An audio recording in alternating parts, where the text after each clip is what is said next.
Hi, it's Dustin here, and in today's video, what I want to do is I want to go ahead and talk about something that we haven't talked about in a while, and that is land. I want to talk about the pros and the cons of buying and selling land. So, let's talk about the pros of buying land, okay?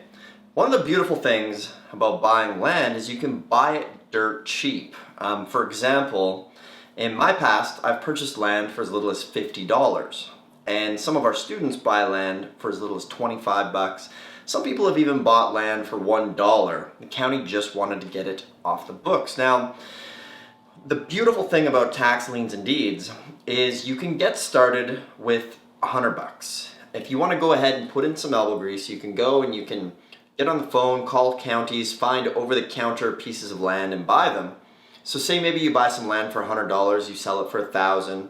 From there you buy a piece of land for $1,000, maybe sell it for $3,000, and you can slowly build yourself up with very minimal risk. So land is a great barrier to entry into real estate tax liens and deeds. And really there's no other opportunity like tax deeds where you can go and own property for such a cheap amount of money, right? Like there's no other investment out there where you can literally own land for under 100 bucks. So there's some great pros to this, and the other thing about it is, like I said, if you're on a budget, it's a great way to start. Now, let's talk about some of the cons to finding land. A lot of the times if you buy land, you really have to make sure that it's in a desirable area, okay? A lot of people might not take our training courses and they'll buy a piece of land in the middle of nowhere and then they can't sell it, so they're sitting on it. And if you're sitting on it and you can't sell it, obviously that's no fun. So it often does take a little bit longer because if you get the land, you often have to wait to sell it. Sometimes the market will go up around it, which is great. However, if you do it right and you do it correctly and you buy in the right neighborhoods, for example, say you buy a piece of land where the house has burned down.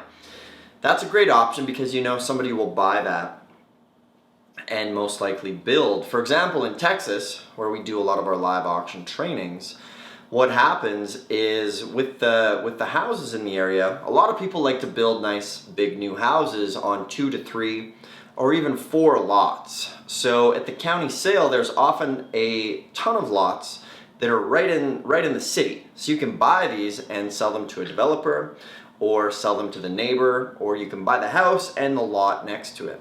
So there's a lot of different options with land. The other thing is you can buy rural land. I know a good friend of mine, he specializes in land, and what he does is he goes and he buys big acre tracts. And on these acre tracts, there's timber, so there's wood, and there's a lot of value in that wood. So he's actually a forester, and what he does is he looks at the land, he calculates how much the timber is worth, and then he buys it, and then he sells the timber to lumber companies. So this is a different niche altogether. So if it's your own local area, or maybe you live in a small town, those things could be a good option. For example, one of my first pieces of property was 40 acres of land that I got for $4,200, and I sold it for $20,000, making over 15 grand on it. And it's interesting when I tell people that I purchased 40 acres of land for 4,200 bucks because it's just unheard of.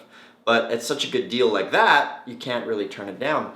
One of the things is I got this land. It actually originally sold at the tax sale. And what happened was, if you know the rules, you'll know that the county often does a second sale after they go ahead and do the first one. So what happened in this place is you went and you did your bidding, and then you had 1 hour to go ahead and bring your money to the county.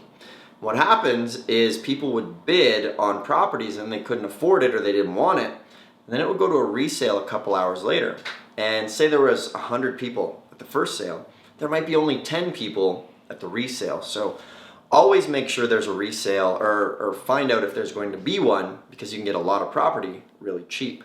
Another tip, sometimes at these sales, these people will think they can go ahead and bid on 10 properties and then when it's time to pay, only pay for 3 or 4 of them. Well, you can't do that, and that'll often get you banned from tax sales.